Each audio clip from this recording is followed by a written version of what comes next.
हाय friends, माझं नाव Tejas Dilip Rakhadale. Physics with Tejas sir या चॅनल मध्ये आपलं स्वागत आहे. मागच्या लेक्चर मध्ये आपण वर्किंग ऑफ सायक्लोट्रॉन पाहिलं होतं, बरोबर आहे. आज आपल्याला नवीन टॉपिक पाहायचा आहे की ज्याचं नाव आहे helical motion of a particle. आता हेलिकल मोशन काय असते हे तुम्हाला मी डायरेक्टली सांगत नाही. सगळ्यात पहिले एक इक्वेशन घेऊन घेऊ, आपण एक डेरिवेशन घेऊन घेऊ आणि मग माहित आहे का त्याच डेरिवेशन वरून तुम्हाला माहिती पडेल की हेलिकल मोशन आहे काय. लक्षात, डायरेक्ट मी तुम्हाला सांगत नाही. जे काही इक्वेशन सोडवणार आपण, जे काही डेरिवेशन सोडवणार त्याच्याच माध्यमातून तुम्हाला माहिती पडेल हेलिकल मोशन काय असते. ठीक आहे, तर स्टार्ट करू आपण. तर helical motion of a particle किंवा हेलिकल मोशन काय असते त्याच्यासाठी माहिती आहे का आपण एक डायग्राम काढलेली आहे. ओके, डायग्राम मध्ये आपल्याला दिसत आहे 3 एक्सिस. ठीक आहे, एक एक्स एक्सिस आहे, हा वाय एक्सिस आहे, हा झेड एक्सिस आहे. आता इन जनरल तुम्ही मॅथमॅटिक्स मध्ये पाहिलं असेल, जर 3 डायमेन्शनल जर समजा तुम्हाला जॉमेट्री काढायची असेल किंवा 3 डायमेन्शनल स्पेस काढायचं असेल तर तुम्ही माहित आहे का 3 एक्सिसचा वापर करता. ठीक आहे, तर एकाला म्हणतो आपण एक्स एक्सिस, एकाला म्हणतो आपण वाय एक्सिस, एकाला म्हणतो आपण झेड एक्सिस. आता आपण माहित आहे का घेत असताना इन जनरल हा एक्स घेतो, हा वाय घेतो आणि हा झेड घेतो. पण आपण इथे घेत असताना हा एक्स घेतलेला आहे आणि हा झेड घेतलेला आहे. तर हे याच्यामध्ये जास्त कन्फ्युजन करायचं नाही. ठीक आहे, कारण माहिती आहे का काय होते, हे तिन्ही एक्सिस एकमेकांना परपेंडिक्युलर डायरेक्शनने असल्या कारणाने आपण कुठल्या पण एक्सिसला कुठलं पण नोटेशन देऊ शकतो. ठीक आहे, म्हणजे कन्सिडर करा ही जी 3 डायमेन्शनल स्पेस आहे आपल्याकडे, ही 3 डायमेन्शनल स्पेस अशा पद्धतीने असेल. ओके, म्हणजे हा जो एक्सिस आहे हा कोणता एक्सिस असेल आपला एक्स एक्सिस. त्याच्यानंतर हा जो एक्सिस आहे हा कोणता एक्सिस आहे आपला झेड एक्सिस. आणि हा जो एक्सिस आहे हा आहे आपला वाय एक्सिस. आणि हे तिन्ही एक्सिस एकमेकांना काय असतात, परपेंडिक्युलर असतात. आणि परपेंडिक्युलर असल्या कारणाने आपण कोणता पण एक्सिसला कुठलं पण नोटेशन देऊ शकतो. म्हणजे याला आपण की वाय पण म्हणू शकतो आणि याला आपण एक्स पण म्हणू शकतो. युद्रा लक्षात, म्हणून माहित आहे का 3 डायमेन्शनल स्पेस मध्ये दोन्ही परपेंडिक्युलर असतात, त्या कारणाने आपण नोटेशन काही पण देऊ शकतो. ठीक आहे, त्याच्यामुळे कन्फ्युजन करू नका की इथे आपण वाय घेत असतो तर इथे झेड कसं काय आलं. युद्रा लक्षात, म्हणजे सांगायचा मीनिंग असा आहे का नोटेशन आपण की काही पण कुठे पण देऊ शकतो. ठीक आहे, तर आपण माहित आहे का आपल्याकडे आहे 3 डायमेन्शनल स्पेस, म्हणजे कन्सिडर करा अशा पद्धतीने तिन्ही एकमेकांना परपेंडिक्युलर आहे, बरोबर. आता इथे माहित आहे का हा जो एक्सिस आहे हा एक्स एक्सिस आहे, त्याच्यानंतर हा जो एक्सिस आहे हा कन्सिडर करा आपला झेड एक्सिस आहे. ओके, आणि हा जो एक्सिस आहे याला आपण कोणता एक्सिस म्हणणार आहे, वाय एक्सिस. ठीक आहे, आता काय होते पहा, कन्सिडर करा. आता काय कन्सिडर करायचं आपल्याला, झेड आणि वाय एक्सिस. ठीक आहे, झेड आणि वाय एक्सिस म्हणजे हा झेड एक्सिस आणि हा कोणता एक्सिस आहे, वाय एक्सिस. आता जर समजा आपण फक्त हे दोन एक्सिस जर कन्सिडर केले, झेड एक्सिस आणि वाय एक्सिस, तर हे जे एक्सिस आहे या एक्सिसला म्हणतो आपण प्लेन. बरोबर आहे ना, ज्याला तुम्ही की काय नाव देत असता माहिती आहे का, एक्स वाय प्लेन. ठीक आहे, तर आपल्याकडे दोन एक्सिस आहे, एक झेड एक्सिस आहे आणि एक वाय एक्सिस आहे, त्याला पण आपण काय म्हणणार आहे, प्लेनच म्हणणार आहे. आता हा जो काही प्लेन आहे या प्लेनला आपण माहित आहे का परपेंडिक्युलर डायरेक्शननी मॅग्नेटिक फील्ड अप्लाय करणार आहे. युद्रा लक्षात, म्हणजे कन्सिडर करा हा प्लेन आहे आणि त्या प्लेनला परपेंडिक्युलर डायरेक्शननी म्हणजे अशा डायरेक्शननी आपण काय अप्लाय केलं, मॅग्नेटिक फील्ड अप्लाय केलं. ठीक आहे, म्हणजे जर समजा असं नसेल समजत तर डायरेक्टली असं समजा की हा कन्सिडर करा तुमचा काय आहे, प्लेन आहे. ओके, आणि याला माहित आहे का परपेंडिक्युलर डायरेक्शननी तुम्ही काय अप्लाय करत आहे, मॅग्नेटिक फील्ड अप्लाय करत आहे. ओके, तर आता डायग्रामच्या माध्यमातून सांगायचं झालं तर हा कन्सिडर करा तुमचा एक प्लेन आहे. ठीक आहे, आणि या प्लेनला माहित आहे का परपेंडिक्युलर डायरेक्शननी आपण काय अप्लाय केलं, मॅग्नेटिक फील्ड अप्लाय केलं. ठीक आहे, आता काय करायचं आहे, आता हे जे काही मॅग्नेटिक फील्ड आहे या मॅग्नेटिक फील्ड मध्ये मला माहित आहे का एक पार्टिकल पुट अप करायचा आहे किंवा पार्टिकल ठेवायचा आहे. तर तो जो पार्टिकल आहे तो पार्टिकल कन्सिडर करतो मी क्यू. म्हणजे कन्सिडर करा तो कोणता पार्टिकल असेल, चार्ज पार्टिकल. घेऊन लक्षात, म्हणजे आपल्याला काय करायचं आहे, हे जे मॅग्नेटिक फील्ड आहे या मॅग्नेटिक फील्ड मध्ये एक आपण चार्ज पार्टिकल काय केलेला आहे, पुट अप केलेला आहे, म्हणजे चार्ज पार्टिकल ठेवला. आता चार्ज पार्टिकल मॅग्नेटिक फील्डमुळे काय होते, त्याच्यावर काही ना काहीतरी फोर्स अप्लाय होतो. बरोबर आहे. म्हणजे जर समजा एखादा पार्टिकल मी जर मॅग्नेटिक फील्ड मध्ये ठेवला तर त्या मॅग्नेटिक फील्डमुळे त्या पार्टिकलवर काही ना काही फोर्स अप्लाय होतो. आता तो जो फोर्स राहतो त्या फोर्सला म्हणत असतो आपण मॅग्नेटिक फोर्स. बरोबर आहे. आता होते काय पहा, इथे माहित आहे का, या चार्जवर सुद्धा मॅग्नेटिक फोर्स अप्लाय होईल. आता मॅग्नेटिक फोर्स अप्लाय झाल्यानंतर ऑब्वियस आहे हा जो पार्टिकल आहे हा पार्टिकल माहित आहे का फिरायला सुरुवात करेल. बरोबर आहे. या मॅग्नेटिक फील्ड मध्ये. बरोबर आहे. म्हणजे जर समजा एखादा पार्टिकल आहे त्या पार्टिकलवर जर समजा आपण फोर्स अप्लाय करू तेव्हाच तो माहित आहे का त्याची डायरेक्शन चेंज करेल किंवा तो किती फ्लो व्हायला सुरुवात होईल. बरोबर आहे. एका जागेवरून दुसऱ्या जागेवर जाईल. ठीक आहे. तसंच माहित आहे का या पार्टिकलला आपण मॅग्नेटिक फील्ड मध्ये ठेवल्यानंतर याच्यावर पण कुठला तरी फोर्स अप्लाय होईल आणि तो जो फोर्स राहील त्याच फोर्सला आपण काय म्हणणार आहे, मॅग्नेटिक फोर्स म्हणणार आहे. ठीक आहे. आता मॅग्नेटिक फोर्स अप्लाय झाल्यामुळे कन्सिडर करा हा जो पार्टिकल आहे हा पार्टिकल माहित आहे का अलॉंग एक्स डायरेक्शन फिरून राहिला. आता अलॉंग एक्स डायरेक्शन फिरत असताना ठीक आहे त्याची जी व्हेलॉसिटी आहे ती मिळत आहे आपल्याला v बार. आता इथे होते काय पहा, आता आपल्याला माहित आहे का इथे दोन कंडिशन्स मिळणार आहे. कोणत्या दोन कंडिशन्स पहा, इथे माहित आहे का दोन कंपोनेंट मिळतील. एक कंपोनेंट मिळेल आपल्याला जी व्हेलॉसिटी आहे चार्ज पार्टिकलची, ही व्हेलॉसिटी पॅरलल राहणार आहे कोणाला, मॅग्नेटिक फील्डला. ओके.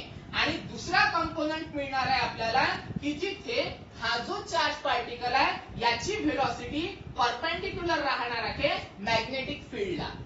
युद्रा लक्षात. म्हणजे दोन कंपोनेंट मिळतील आपल्याला. एक मिळेल आपल्याला parallel to the magnetic field. Okay. आणि दुसरा कंपोनेंट मिळेल आपल्याला perpendicular to the magnetic field. युद्रा लक्षात. मग आता माहित आहे का आपण एक एक केस काय करू याची सॉल्व्ह करू. ठीक आहे. पहा आता पहिली केस सॉल्व्ह करायची आपल्याला. velocity of charge particle is parallel to the magnetic field. बरोबर आहे. आता हा जो पार्टिकल आहे हा पार्टिकल जेव्हा मी मॅग्नेटिक फील्ड मध्ये ठेवणार त्यावेळेस माहित आहे का चार्ज पार्टिकल वर काहीतरी फोर्स अप्लाय होईल. मग असे सांगितलं मी. मग तो जो फोर्स आहे तो फोर्स मिळणार आहे आपल्याला मॅग्नेटिक फोर्स. युद्रा लक्षात. आता हा जो मॅग्नेटिक फोर्स आहे या मॅग्नेटिक फोर्सची व्हॅल्यू काय असते रे, आपण डिराइव्ह केला होता मॅग्नेटिक फोर्स. काय असते रे त्याची व्हॅल्यू, त्याची व्हॅल्यू असते चार्ज पार्टिकल. ओके. आणि मिळते काय आपल्याला मग v बार क्रॉस v बार. ठीक आहे. भरपूर ठिकाणी हा फॉर्म्युला आपण वापरलेला आहे. बरोबर आहे. मग आता जर समजा लक्षात ठेवायचं तर कसं ठेवायचं पहा, आपण माहित आहे का हा जो चार्ज आहे हा चार्ज माहित आहे का मॅग्नेटिक फील्ड मध्ये ठेवल्यानंतर त्या चार्जवर मॅग्नेटिक फोर्स अप्लाय होणार आहे. ओके. म्हणजे मॅग्नेटिक फोर्स अप्लाय होणार आहे कोणावर, त्या चार्जवर. म्हणून चार्ज आला. बरोबर. त्याच्यानंतर मॅग्नेटिक फोर्स अप्लाय झाल्यामुळे तो जो चार्ज आहे तो चार्ज माहित आहे का फिरत आहे. फिरत आहे म्हणजेच त्याची व्हेलॉसिटी आली. कारण फिरत असताना काही ना काही व्हेलॉसिटी येईल. आणि ती जी व्हेलॉसिटी आहे ती व्हेलॉसिटी आपल्याला कशामध्ये मिळत आहे, तर मॅग्नेटिक फील्ड मध्ये मिळत आहे. म्हणजे मॅग्नेटिक फील्ड येईल. आलं लक्षात. जर समजा असा हा फॉर्म्युला लक्षात राहत असेल तर असा लक्षात ठेवा. नाही तर आपण की मागे भरपूरदा आपण ते फॉर्म्युले वापरलेले आहेत तर तुमच्या लक्षात असेलच. ठीक आहे. त्याच्यानंतर आता याला सॉल्व्ह करा. काय होते पहा. आता पहा Q हा as it is. Okay. v bar cross b बार म्हणजे काय होते रे, सरळ सरळ vb sin थिटा. बरोबर आहे ना. का बरं, कारण दोन व्हेक्टरचा क्रॉस प्रोडक्ट. आता सॉरी दोन व्हेक्टरचा क्रॉस प्रोडक्ट. आता दोन व्हेक्टरचा क्रॉस प्रोडक्ट म्हणजेच आपल्याला माहित आहे का एक तिथे अँगल मिळेल आणि तो अँगल कोणता राहील, साइन थिटा. ठीक आहे. जसं आपल्याकडे फॉर्म्युला असतो a bar cross b bar तर आपल्याला काय मिळतो ab sin थिटा. तर मग इथे काय आहे v बार क्रॉस b बार म्हणजे आपल्याला काय मिळेल vb sin थिटा. व्हेक्टर मध्ये वगैरे तुम्ही वापरला असेल. बरोबर. त्याच्यानंतर आता इथे माहित आहे का हा जो थिटा मिळाला आपल्याला हा थिटा काय असतो रे, तर तो थिटा म्हणजे व्हेलॉसिटी आणि मॅग्नेटिक फील्ड यामधला अँगल असतो. बरोबर. मग आता मॅग्नेटिक फील्ड, ठीक आहे, मॅग्नेटिक फील्ड कुठे आहे, अलॉंग एक्स डायरेक्शन. त्याच्यानंतर व्हेलॉसिटी कुठे आहे, ही पण अलॉंग एक्स डायरेक्शन आहे. म्हणजे ते दोघे जण एकमेकांना काय आहे, पॅरलल आहे. मग पॅरलल जर समजा असेल तर अँगल कितीचा ठेवावा लागेल रे आपल्याला, तर अँगल 0चा. बरोबर आहे ना. म्हणजे पहा, कन्सिडर करा आता, ही आहे आपल्याकडे मॅग्नेटिक फील्ड, ही आहे कन्सिडर करा व्हेलॉसिटी. आता व्हेलॉसिटी आणि मॅग्नेटिक फील्ड सध्याच्या परिस्थितीत आपल्याकडे आहे 90 डिग्री. मग मी माहित आहे का, अँगल कमी कमी करतो, कमी कमी करतो, आणि एक वेळ अशी येणार की मॅग्नेटिक फील्ड आणि आपलं काय म्हणतात त्याला व्हेलॉसिटी हे एकमेकांना कसे आहेत, परपेंडिक्युलर डायरेक्शननी आहे. मग पॅरलल डायरेक्शननी आहे. बरोबर आहे. मग पॅरलल डायरेक्शननी जर समजा असेल तर मग अँगल कितीचा भेटून राहिला आपल्याला, 0चा. बरोबर आहे ना. म्हणून मग माहित आहे का, पॅरलल कंडिशन मध्ये आपल्याला थीटाची व्हॅल्यू काय मिळणार आहे, तर थीटाची व्हॅल्यू मिळणार आहे आपल्याला 0. बरोबर आहे ना. कारण व्ही बार आणि बी बार मधला अँगल पाहायचा आहे, आणि व्ही बार आणि बी बार हे एकमेकांना पॅरलल असल्या कारणाने तिथे अँगलच क्रिएट होत नाही, आणि अँगलच क्रिएट होत नसेल तर सरळ सरळ थीटाची व्हॅल्यू काय मिळेल आपल्याला, 0. बरोबर आहे. तर थीटाची व्हॅल्यू 0 मिळाली. का बरं मिळाली ते पण लिहून घेऊ आपण. का बरं, कारण माहित आहे का, इफ करू आपण, if V bar parallel to V bar, okay, then theta is equal to 0. ठीक आहे. त्याच्यानंतर आता माहित आहे का, थीटाची व्हॅल्यू 0 करा, काय ते पहा. मग Fm bar is equal to, ठीक आहे, QVB sin as it is, म्हणजे QVB sin as it is. त्याच्यानंतर थीटाची व्हॅल्यू किती रे, 0, म्हणजे थीटाची व्हॅल्यू किती लिहावं लागेल आपल्याला, 0. आणि sin 0 रे, ट्रिग्नोमेट्रिक टेबलच्या अनुसार sin 0 0. बरोबर आहे. म्हणजे मग काय मिळेल आपल्याला पहा, QVB, ओके, sin 0 ची व्हॅल्यू 0, आणि 0 इंटू एनिथिंग सरळ 0. बरोबर आहे. म्हणजे Fm ची व्हॅल्यू किती मिळाली आपल्याला, तर Fm ची व्हॅल्यू मिळाली आपल्याला 0.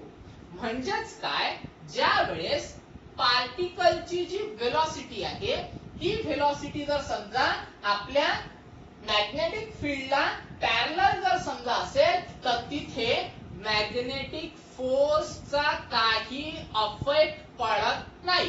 म्हणजे मॅग्नेटिक फोर्स तिथे माहित आहे का, अप्लायच होत नाही. कुठे अप्लाय होत नाही, ज्या वेळेस व्ही आणि बी एकमेकांना काय असेल, पॅरलल असेल. म्हणजे व्हेलॉसिटी आणि मॅग्नेटिक फील्ड एकमेकांना काय असेल, पॅरलल असेल. ठीक आहे. म्हणजे तिथे माहित आहे का, मॅग्नेटिक फोर्सचा अफेक्ट पडत नाही. ठीक आहे. त्याच्यानंतर आता माहित आहे का, आपण घेणार आहे सेकंड कंडिशन. सेकंड कंडिशन काय आहे आपली, V is perpendicular to B, म्हणजे velocity is perpendicular to the magnetic field. बरोबर आहे.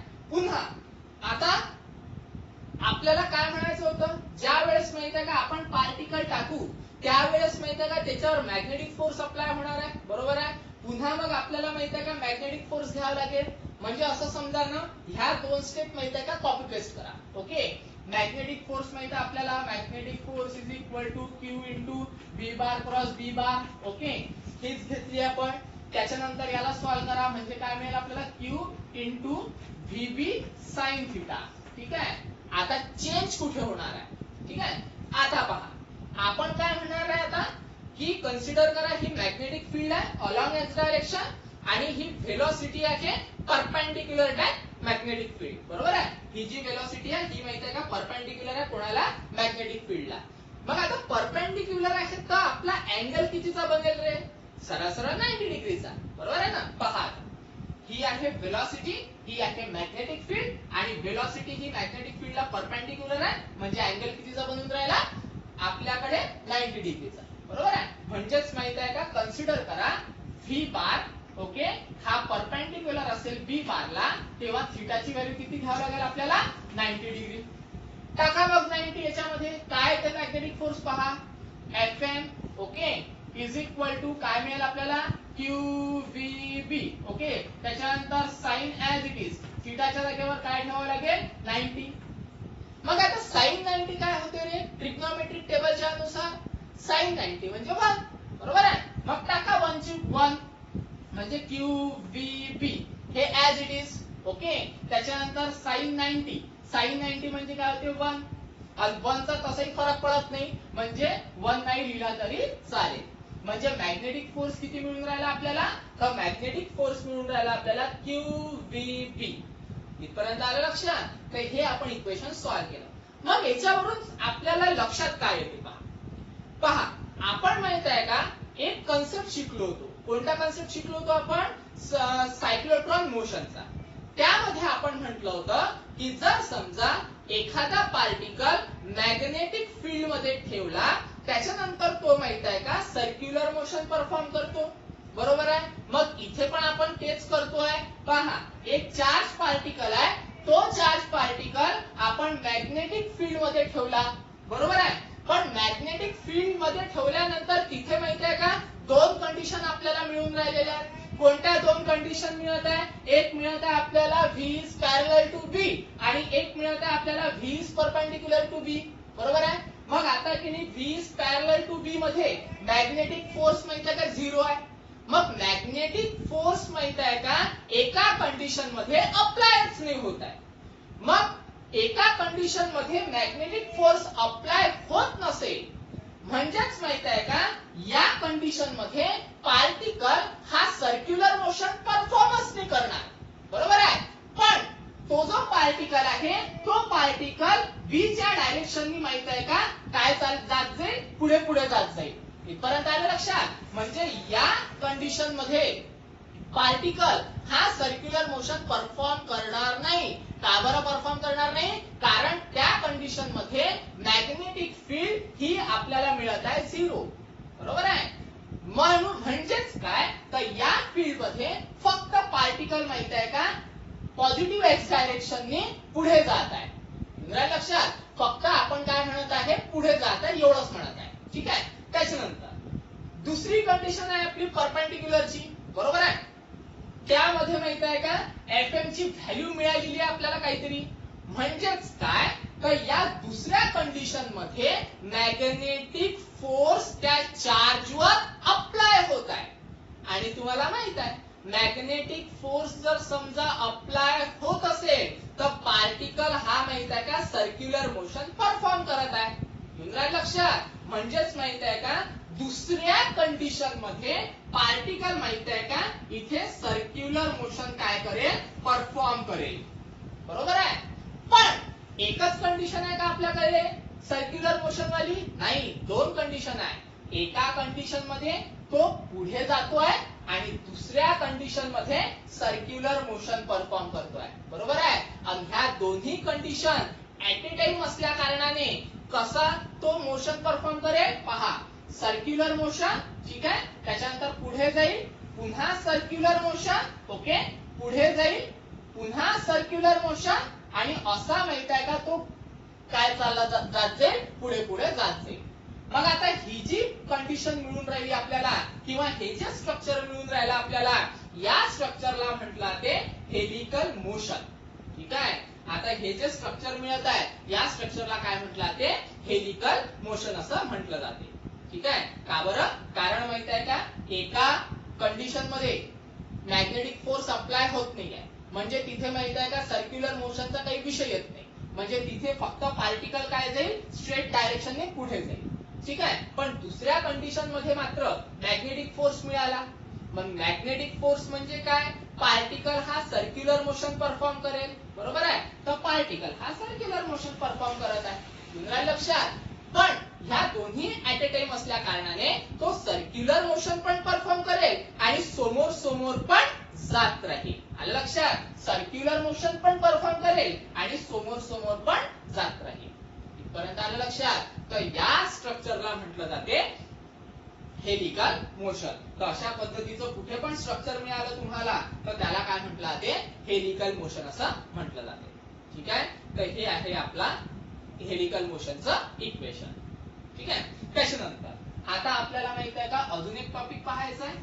तो टॉपिक आहे magnetic force on the wire, okay. कोणता टॉपिक आहे तो पहा. आता पाहून घेऊ, एकदम इझी टॉपिक आहे. Magnetic force on wire carrying current. ठीक आहे, म्हणजे आपल्याकडे काय करावं लागेल आता पहा, मॅग्नेटिक फोर्सच काढायचा आहे. ठीक आहे, पण कशावरचा मॅग्नेटिक फोर्स काढायचा आहे, वायरवरचा. बरोबर आहे, पण त्या वायर मधून माहित आहे का करंट पण काय होऊन राहिलेला आहे, पास होत आहे. ठीक आहे, तर मग त्याच्यासाठी माहित आहे का दोन कंडिशन्स आहेत. तर पहिली कंडिशन आहे स्ट्रेट वायरची. ओके, तर पहिले लिहून घेऊ आपण स्ट्रेट वायरची. ओके, आणि दुसरी कंडिशन आहे आर्बिटरी वायरची, पण ती दुसरी कंडिशन नंतर पाहू. सगळ्यात पहिले स्ट्रेट वायरची पाहून घेऊ. STRAIGHT. ठीक आहे, STRAIGHT. ठीक आहे, स्ट्रेट वायरची कंडिशन पाहून घेऊ. त्याच्यासाठी आपल्याला माहित आहे का एक स्ट्रेट वायर लागेल, म्हणजेच कन्सिडर करा कंडक्टर. तर अशा पद्धतीचं माझ्याकडे काय आहे, एक कंडक्टर आहे, कन्सिडर करा. ठीक आहे, आता या कंडक्टर मध्ये तुम्हाला माहित आहे कंडक्टर म्हणजे काय, त्यामध्ये इलेक्ट्रॉन्स असतील. बरोबर आहे, तर कन्सिडर करा माझ्याकडे माहित आहे का त्या कंडक्टर मध्ये इलेक्ट्रॉन्स आहे, तर त्याच्यात एकच इलेक्ट्रॉन मी कन्सिडर करतो. ठीक आहे, मग आता इलेक्ट्रॉन जर समजा आहे तर त्याची जी व्हेलॉसिटी आहे ती व्हेलॉसिटी माहित आहे का पॉझिटिव्ह एक्स डायरेक्शननी आहे. ठीक आहे, मग पॉझिटिव्ह एक्स डायरेक्शननी असल्या कारणाने मग काय म्हणतात त्याला, डायरेक्शन म्हणजे तो कुठून फ्लो होत आहे, पॉझिटिव्ह एक्स डायरेक्शननी फ्लो होत आहे. आता फ्लो होत असेल तर व्हेलॉसिटी राहील ना, बरोबर आहे ना, म्हणून मग मी त्याला काय म्हणणार आहे, सरळ सरळ व्हीडी म्हणणार आहे. व्हीडी म्हणजे ड्रिफ्ट व्हेलॉसिटी, कोणाची, इलेक्ट्रॉनची. तुझ्या लक्षात, एक कंडक्टर कन्सिडर केला, त्या कंडक्टर मध्ये ऑब्विसली इलेक्ट्रॉन्स असतील आणि त्या इलेक्ट्रॉनची जी मोशन आहे ती माहित आहे का अलॉंग पॉझिटिव्ह एक्स डायरेक्शननी आहे. मग मोशन आहे म्हणजे त्याला काही ना काही व्हेलॉसिटी असेल, तर ती व्हेलॉसिटी किती आहे, व्हीडी. ठीक आहे, त्यालाच आपण काय म्हणतो, ड्रिफ्ट व्हेलॉसिटी. त्याच्यानंतर आता काय केलं आपण माहित आहे का, हा जो कंडक्टर आहे, ओके, या कंडक्टर मध्ये इलेक्ट्रॉनचा फ्लो होत आहे, म्हणजेच ऑब्विसली या कंडक्टर मध्ये करंट असेल.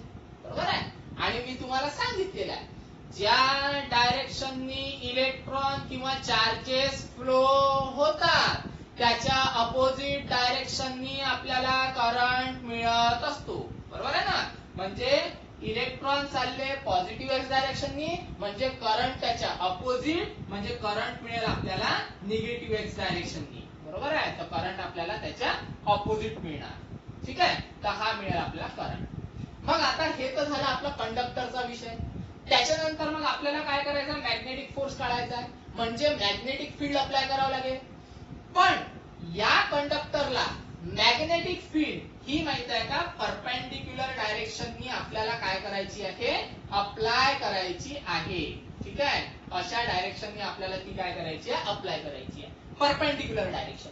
ठीक आहे, मग परपेंडिक्युलर डायरेक्शननी जर समजा मॅग्नेटिक फील्ड अप्लाय केली तर याच्यामध्ये जे काही पार्टिकल्स आहे त्या पार्टिकल्स वर पण माहित आहे का मॅग्नेटिक फोर्स हा माहित आहे का परपेंडिक्युलर डायरेक्शननीच लागणार आहे. ठीक आहे, तर हा जो फोर्स मिळून राहिला आपल्याला त्याला काय म्हणू आपण, एफएम बार, म्हणजे मॅग्नेटिक फोर्स. इथपर्यंत आलं लक्षात, पण झालं. आता माहित आहे का जे काही मी बकवास सांगितली ती व्यवस्थित मस्तपैकी थेअरीच्या स्वरूपात लिहून टाकायची. ओके, त्याच्यानंतर मग आपण म्हणू की व्हीडी म्हणजे काय रे बा, ड्रिफ्ट व्हेलॉसिटी आहे, ड्रिफ्ट व्हेलॉसिटी.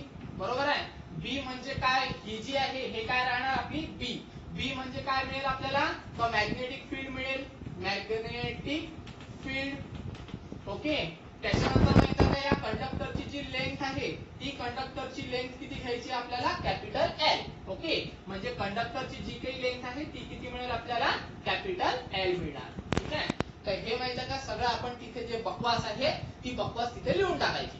ठीक आहे, या डायग्रामची. ओके, आता माहित आहे का आपण काय म्हणतात त्याला, डेरिव्हेशन स्टार्ट करू. ठीक आहे, आता काय होते पहा, सरळ सरळ आपल्याला माहित आहे का एवढं लक्षात आलेलं आहे की हा जो चार्ज पार्टिकल आहे, बरोबर आहे, मग चार्ज पार्टिकल आहे म्हणजे त्या चार्जची माहित आहे का आपल्याला घ्यावं लागेल डेफिनेशन. ठीक आहे, मग चार्जची डेफिनेशन काय असते रे, चार्जची डेफिनेशन असते करंट इनटू टाइम. तुम्ही म्हणाल सर तुमच्या खिशातून टाकली का, खिशातून नाही टाकली. आता माहित आहे का जर समजा तुम्ही विचार केला तर आपल्याला माहित आहे का जेव्हा चार्जेस फ्लो होतात तेव्हा करंट पण मिळतो. तर करंटचा माहित आहे का एक फॉर्म्युला आहे, करंटचा फॉर्म्युला आहे चार्जेस पर युनिट टाइम म्हणजे सरळ सरळ Q बाय T. आलं लक्षात? मग आपल्याला काय पाहिजे रे बा? चार्जेस पाहिजे. तर सरळ सरळ माहित आहे का? T इकडे डिवाइडेडला, इकडे आल्यानंतर काय मिळतो? मल्टिप्लायला. बरोबर आहे? म्हणजेच काय मिळेल आपल्याला? I into T is equal to charges. ठीक आहे? तर चार्जेस जर समजा काढायचं असेल तर हे इक्वेशन काय करायचं? लक्षात ठेवायचं. ठीक आहे? त्याच्यानंतर आपल्याला काय मिळालं रे बा? Q is equal to current into time. मी तुम्हाला कुठेतरी सांगितलं पण असेल. त्याच्यानंतर आता माहित आहे का? आपल्याला काढायचं आहे टाइम म्हणजे टाइम पिरियड. आता लक्ष द्या, हे जे इलेक्ट्रॉन्स आहे, हे इलेक्ट्रॉन्स फ्लो होत असताना काही ना काहीतरी वेळ लागेल रे. बरोबर आहे? तर मग कन्सिडर करा, आपल्याकडे माहित आहे का? व्हेलॉसिटी आहे. ठीक आहे? तर व्हेलॉसिटीचा फॉर्म्युला काय असतो रे? Displacement upon time. बरोबर आहे? तर कन्सिडर करा, डिस्प्लेसमेंट आहे आणि अपॉन टाइम आहे. बरोबर आहे? मग एक काम करा, डिस्प्लेसमेंट किती आहे? डिस्प्लेसमेंट किती करेल तो? या कंडक्टर एवढी. बरोबर आहे? कंडक्टरची लेंथ किती आहे? Capital L. म्हणजे डिस्प्लेसमेंटच्या जागेवर किती मिळेल आपल्याला? Capital L. बरोबर आहे? कारण हा जो चार्ज आहे डिस्प्लेसमेंट किती करणार? तर एल एवढी करणार ना, या कंडक्टर एवढी. बरोबर ना? म्हणून मग डिस्प्लेसमेंटच्या जागेवर एल. टी हा ऍज इट इज. बरोबर आहे? आणि ही काय आपली वेलोसिटी. तर एक काम करा ना भाऊ, आपल्याला काय पाहिजे? टाइम पिरियड पाहिजे ना. तर मग एक काम करा ना, हे जे टाइम पिरियड आहे याचं तंगड इकडे ओढा. बरोबर? आणि हा जो वेलोसिटी आहे याचं तंगड इकडे ओढा. म्हणजे दोघांची तंगडी ओढा. बरोबर? म्हणजे टी जाईल व्ही च्या जागेवर. ओके? आणि त्याच्यानंतर एल हा ऍज इट इज आणि व्ही येईल या टी च्या जागेवर. म्हणजे इथे मिळेल आपल्याला व्ही. बरोबर आहे? हा डिवाइडेडला होता तर मल्टिप्लायला आला, हा मल्टिप्लायला होता तर डिवाइडेडला गेला. ठीक आहे? पण आपल्याकडे जी व्ही आहे ती व्ही काय आहे? व्हीडी. ओके? त्याला आपण काय म्हणतो? Drift velocity. म्हणजे सरळ सरळ माहित आहे का? इथे व्ही च्या जागेवर व्हीडी आपल्याला ठेवावं लागेल. इथपर्यंत आलं? बस एक काम करा, हा जो टी आहे या टी च्या जागेवर हे इक्वेशन पुट अप करा. ठीक आहे? करा बरं पुट अप. काय ते पहा. This implies okay Q is equal to I as it is. बरोबर? T च्या ठिकाणी ठेवायचं आहे L upon VD. ओके? तर याला म्हणा इक्वेशन नंबर 1 आणि हे तुमच्या नोट्स मध्ये कुठेतरी लिहून ठेवा. ठीक आहे? त्याच्यानंतर आता माहित आहे का? आपल्याला काय पाहिजे रे? Magnetic force. ह्या मॅग्नेटिक फोर्सचा फॉर्म्युला काय असतो? मॅग्नेटिक फोर्सचा फॉर्म्युला तो मिळतो आपल्याला Fm bar is equal to okay Q into V bar cross B bar. मगाशीच पाहिला आपण. ठीक आहे? त्याच्यानंतर आता माहित आहे का? दोन वेक्टरचा क्रॉस प्रोडक्ट म्हणजे साइन थिटा. म्हणजे काय मिळेल आपल्याला? Q V B sine theta. मगाशीच पाहिलं हे पण. बरोबर? त्याच्यानंतर आता माहित आहे का काय होते? Sine theta. आता थिटा म्हणजे काय रे? अँगल. कशातला अँगल? व्हेलॉसिटी आणि मॅग्नेटिक फील्ड मधला. आता पहा, व्हेलॉसिटी. ठीक आहे? व्हेलॉसिटी म्हणजे कोणत्या डायरेक्शननी आहे? पॉझिटिव्ह एक्स डायरेक्शननी. बरोबर आहे? आणि मॅग्नेटिक फील्ड. मॅग्नेटिक फील्ड कशी आहे? परपेंडिक्युलर आहे. बरोबर आहे? म्हणजे माहित आहे का? हे दोघे एकमेकांना काय आहे? परपेंडिक्युलर आहे. मग परपेंडिक्युलर असेल तर थिटाची व्हॅल्यू किती मिळणार आपल्याला? सरळ सरळ 90 डिग्री. बरोबर आहे ना? कारण थिटा हा कशातला अँगल आहे? व्हेलॉसिटी आणि मॅग्नेटिक फील्ड मधला. बरोबर आहे? मग ही आहे मॅग्नेटिक फील्ड, ही आहे व्हेलॉसिटी. या दोघांमधला अँगल किती? 90 डिग्री. बरोबर आहे? म्हणून मग तिने सरळ सरळ असं सांगू आपण त्याला की व्ही आणि बी हे एकमेकांना परपेंडिक्युलर आहे. म्हणून थिटा इज इक्वल टू किती आला? 90 डिग्री. आणि थिटा जर 90 डिग्री आला तर तुम्हाला माहित आहे काय होते? तर थिटाच्या जागेवर 90 म्हणजे काय मिळेल आपल्याला? Q B B sin 90. आणि sin 90 म्हणजे 1 आणि 1 चा तसाही काही फरक पडत नाही. म्हणजे सरळ सरळ काय व्हॅल्यू येईल? Fm bar is equal to सरळ सरळ Q B B. आलं लक्षात? तर हे मिळून राहिलं आपल्याला व्हॅल्यू. कशाची व्हॅल्यू मिळत आहे? मॅग्नेटिक फोर्सची. बरोबर आहे? आता इथे माहित आहे का काय होते पहा. आपल्याकडे माहित आहे का चार्ज आहे. बरोबर आहे? तर हा जो चार्ज आहे हा चार्ज या इक्वेशन मध्ये पुट अप करा. ठीक आहे? करा बरं. काय ते पहा बरं. Q च्या जागेवर काय ठेवायचं आपल्याला? IL upon VD. बरोबर आहे? त्याच्यानंतर हा VD ऍज इट इज. पहा आता इथे आपण फक्त व्ही घेतला होता, पण आपल्याकडे की नाही काय आहे, व्हीडी आहे, म्हणून मग काय घ्यावं लागेल, व्हीडी घ्यावं लागेल. पर्यंत आलं लक्षात. तर याला माहित आहे का, व्हीडी काय करायचा, कॅरी करायचा. त्याच्यानंतर हा क्यू ची व्हॅल्यू झाली, व्हीडी झाला, त्याच्यानंतर बी पण ऍज इट इज. चला काय करावं लागेल, व्हीडी व्हीडी गेट कॅन्सल, बरोबर आहे.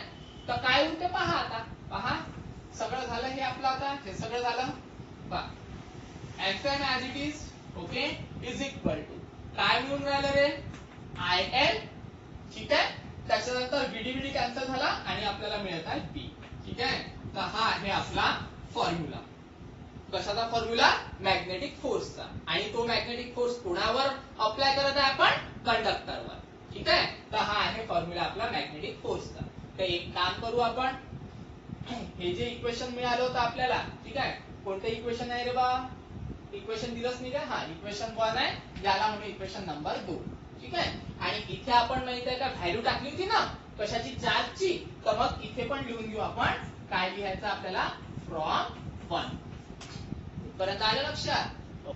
त्याच्यानंतर आता काय होते पहा, आपल्याकडे माहित आहे का अजून एक मॅग्नेटिक फोर्सचं इक्वेशन आपल्याला मिळते. कसं मिळते पहा, हे जे इक्वेशन आहे ओके, तर हे वालं याला कन्सिडर करा, ठीक आहे. तर मग कन्सिडर करत असताना एक काम करू, त्याला आपण माहित आहे का एक इक्वेशन नंबर देऊन देऊ, ठीक आहे. ते इक्वेशन नंबर सरळ सरळ आता हे जे 2 दिलेलं आहे त्याला राहू दे तसंच, ठीक आहे. याला वेगळं नाव देऊन देऊ आपण, त्याला म्हणू इक्वेशन नंबर 1, ठीक आहे. तर मग असं लिहू आपण, फ्रॉम ए, ठीक आहे. काय आहे ते इक्वेशन पहा बरं, fm बार, ठीक आहे, इज इक्वल टू काय मिळून राहिलं आपल्याला, क्यू व्हीडी, बरोबर. त्याच्यानंतर बी इंटू साइन थिटा, बी इंटू साइन थिटा, ठीक आहे.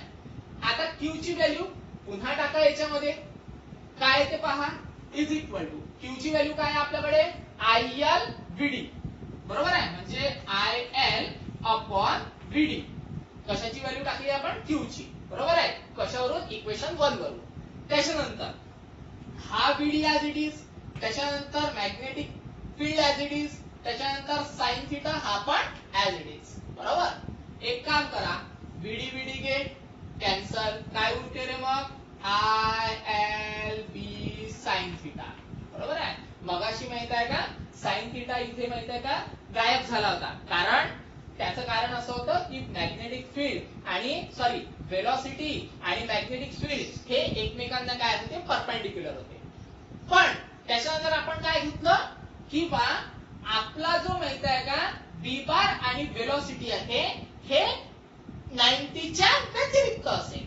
म्हणजे तिथे माहित आहे का जो अँगल क्रिएट होईल तो 90 च्या अदर दॅन होईल, ठीक आहे. म्हणजे 45 होऊ शकतो, 60 होऊ शकतो, पण 90 नाही होणार, ठीक आहे. मग काय होते पहा, आता जर समजा 90 होणार नाही म्हणजे अँगल कोणता क्रिएट होऊन राहिला आपल्याला माहित नाही. म्हणजे माहित आहे का आपल्याला काय लक्षात येते याच्यावरून की आपण याच्या पुढे जाऊ शकत नाही, बरोबर आहे. पण व्हेक्टरच्या एका इक्वेशनच्या अनुसार, म्हणजे व्हेक्टरचा एक फंडा आहे. कोणता फंडा आहे रे, तो आहे a bar cross b bar is equal to ab sine theta, बरोबर आहे. म्हणजेच काय, तर ab साइन थिटाला आपण a बार क्रॉस b बार लिहू शकतो. तसंच माहित आहे का या इक्वेशनला पण आपण लिहू शकतो, कसं पहा, इज इक्वल टू ओके, हा आहे तर ऍज इट इज आहे, नो डाउट. त्याच्यानंतर आता माहित आहे का आपल्याकडे आहे लेंथ, बरोबर. आता लेंथ किती आपल्याकडे, a कन्सिडर करा, त्याच्या सॉरी लेंथ किती आपल्याकडे, a कन्सिडर करा, बरोबर. त्याच्यानंतर b हा ऍज इट इज आहे आणि त्याच्यानंतर साइन थिटा पण ऍज इट इज आहे, बरोबर आहे. मग a ला काय म्हटलं होतं आपण, l म्हटलं होतं. त्याच्यानंतर क्रॉस b ला काय म्हटलं होतं आपण, bच म्हटलं होतं, बरोबर आहे. म्हणजेच काय, तर lb साइन थिटा ला आपण काय लिहू शकतो, l बार क्रॉस b बार, बरोबर आहे ना. म्हणून मग मी काय करणार आहे, मी इथे का सरळ सरळ lb साइन थिटा ला लिहिणार l बार क्रॉस b बार. पर्यंत आलं लक्षात. तर हे आहे आपलं लास्ट इक्वेशन. म्हणजे आपल्याला माहित आहे का fm चे 2 इक्वेशन मिळाले. एक इक्वेशन मिळालं fm bar is equal to ILB, okay, आणि एक इक्वेशन मिळालं fm bar is equal to I into l bar cross b bar. तर इथे माहित आहे का जो अँगल क्रिएट होणार आहे तो अँगल कोणामधला क्रिएट होणार आहे, l बार म्हणजे लेंथ आणि मॅग्नेटिक फील्ड मधला. लेंथ कोणाची? आपल्या कंडक्टरची, बरोबर आहे ना. अशा पद्धतीचं काहीतरी कंडक्टर होता, ओके, आणि त्याला परपेंडिक्युलर डायरेक्शनने आपला काय होता? मॅग्नेटिक फील्ड होतं, बरोबर आहे. तर तो अँगल राहील आता लक्षात, कोणामधला? थिटा अँगल कोणामधला रे? एल आणि बी मधला. तर हे आहे आपल्याकडे फोर्स, मॅग्नेटिक फोर्सचं इक्वेशन. पण हे जे इक्वेशन आपण काढलं हे माहिती आहे का? स्ट्रेट कंडक्टरचं. आता आपल्याला काढायचं आहे आर्बिटरी कंडक्टरचं, ठीक आहे. आर्बिटरी कंडक्टरचं कसं काढायचं ते पाहू. एकदम इझी आहे, 2-3 स्टेप मध्ये आन्सर येते. पहा आता, आर्बिटरी कंडक्टर, ठीक आहे. सेकंड घेऊ आपण आर्बिटरी कंडक्टर, किंवा त्याला आपण काय म्हणतो? Wire, arbitrary wire. आता आर्बिटरी वायर म्हणजे कसा राहील त्याचा शेप? त्याचा शेप राहतो अशा, आलं लक्षात? असा माहिती आहे का? आडवा तिडवा काहीतरी शेप राहतो. तर एक काम करायचं आहे, याची जी लेंथ आहे ती कन्सिडर करा कॅपिटल एल, ओके. आणि यालाच माहिती आहे का? परपेंडिक्युलर डायरेक्शननी म्हणजे अशा डायरेक्शननी आपण काय केलेली आहे? मॅग्नेटिक फील्ड काय केलेली आहे? अप्लाय केलेली आहे, असं कन्सिडर करा, ठीक आहे. आता आपल्याला काय करायचं आहे? तर याचा माहिती आहे का? मॅग्नेटिक फोर्स काढायचा. कसा काढायचा? तर सरळ एक काम करा, ही जी लेंथ ऑफ वायर आहे, ठीक आहे, त्याच्यापैकी माहिती आहे का? एक छोटासा तुकडा कन्सिडर करा, ठीक आहे. म्हणजे हा इथला कुठला तरी मी माहिती आहे का तुकडा काय करतो? कन्सिडर करतो त्या वायरचा, ओके. मग आता माहिती आहे का? एवढ्या मोठ्या लॉंग वायरची लेंथ कॅपिटल एल असेल, तर मग छोट्याशा तुकड्याची लेंथ किती असेल रे? ती मिळेल आपल्याला सरळ सरळ डीएल, बरोबर आहे ना. म्हणजे तुम्हाला माहित आहे की जर समजा एखादी माहिती आहे का मोठी काय असेल, म्हणजे मोठी एखादी वायर असेल, त्याचे जर तुकडे करायचे असेल आपल्याला, तर आपण काय करत असतो? डेरिव्हेटिव्ह अप्लाय करत असतो. आणि त्याच्यातला एक तुकडा म्हणजे सरळ सरळ काय मिळेल आपल्याला? डीएल मिळणार, बरोबर आहे. लेंथ होती, त्याचे तुकडे केले, तर तुकडे करणं म्हटलं म्हणजेच काय? डेरिव्हेटिव्ह अप्लाय करणं, म्हणजे डिफरन्शिएट करणं, बरोबर आहे ना. म्हणजेच मग आपल्याला काय मिळेल? एक छोटासा तुकडा, तो किती मिळेल आपल्याला? डीएल, ठीक आहे. मग आता एक काम करा, आपल्याकडे आपल्याला काय पाहिजे? मॅग्नेटिक फोर्स पाहिजे. चलो ठीक आहे, मॅग्नेटिक फोर्स लागेल आपल्याला. Magnetic force, okay. मॅग्नेटिक फोर्सचा फॉर्म्युला काय आहे? हा इथे काढला आपण, तोच फॉर्म्युला कन्सिडर करा. काय आहे बा? I into L bar cross B bar. चलो लिखो, Fm bar is equal to I into L bar cross B bar, ठीक आहे. त्याच्यानंतर आता काय होते पहा. आता माहित आहे का? आपल्याकडे L च्या जागेवर छोटासा तुकडा आहे, म्हणजे माहित आहे का? L च्या जागेवर आपल्याला मिळेल DL, बरोबर आहे. मग तुकडा जर छोटासा आहे, त्याच्यावर फोर्स पण छोटासा लागेल, लहान फोर्स लागेल, म्हणजेच माहित आहे का? Fm च्या जागेवर आपल्याला लिहावं लागेल DFM. पण भाऊ, आपल्याला हा जो फोर्स पाहिजे आहे, हा छोटा फोर्स नको, आपल्याला मोठा फोर्स पाहिजे. आणि मोठा फोर्स जर पाहिजे असेल तर या इक्वेशनला इंटिग्रेट करावं लागेल. करा मग इंटिग्रेट. काय ते पहा.